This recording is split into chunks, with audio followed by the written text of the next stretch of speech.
చాలా కష్టం. ముందు రోజుల్లో అయితే 30 సంవత్సరాలు బ్రతకడమే చాలా ఎక్కువ. నేను ఈ మాట చెప్తున్న జాగ్రత్తగా వినండి. ముందు రోజుల్లో ఒక 20 సంవత్సరాల్లో పెళ్ళి అనే పదం కూడా వినపడదు. పెళ్ళిళ్ళు చేసుకోరు ముందు రోజుల్లో. ఇంకా పాశ్చాత్య సంస్కృతి వచ్చేస్తుంది. ఇక్కడ ఒక లివింగ్ రిలేషన్షిప్ ఆల్రెడీ వచ్చేసింది చాలా పెద్ద పెద్ద రాష్ట్రాల్లో. ఇంకో 20 yearsలో అంటే చిన్నిగాడు ఇంకో పిల్లలు పుట్టే కనేసేటప్పటికి అసలు పెళ్లి చెయ్యాలి పిల్లలకి అనే ఆలోచన కూడా అవసరం లేదురా నీకు. ఎందుకంటే పెళ్ళి అనే కాన్సెప్ట్ ఉండదు. ఇంకా నిజమమ్మా, పెళ్ళి అనే కాన్సెప్ట్ ఉండదండి. ఇంకో 20 yearsలో పెళ్ళి అనే మాట వినబడదు.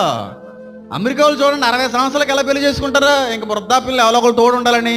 అలాగే 60 సంవత్సరాల వరకు నచ్చిన దాంతో తిరిగేసి నచ్చినోడితో తిరిగేసి 60 సంవత్సరాలకి ఎవడో ఒకడు మనకి చేసి పెట్టేవాడు ఉండాలని చెప్పి చేసుకుంటారు. అదే సంస్కృతి ఇక్కడికి వచ్చి తగలాడుతుందిలేండి. ఉండవు ఇంకో 20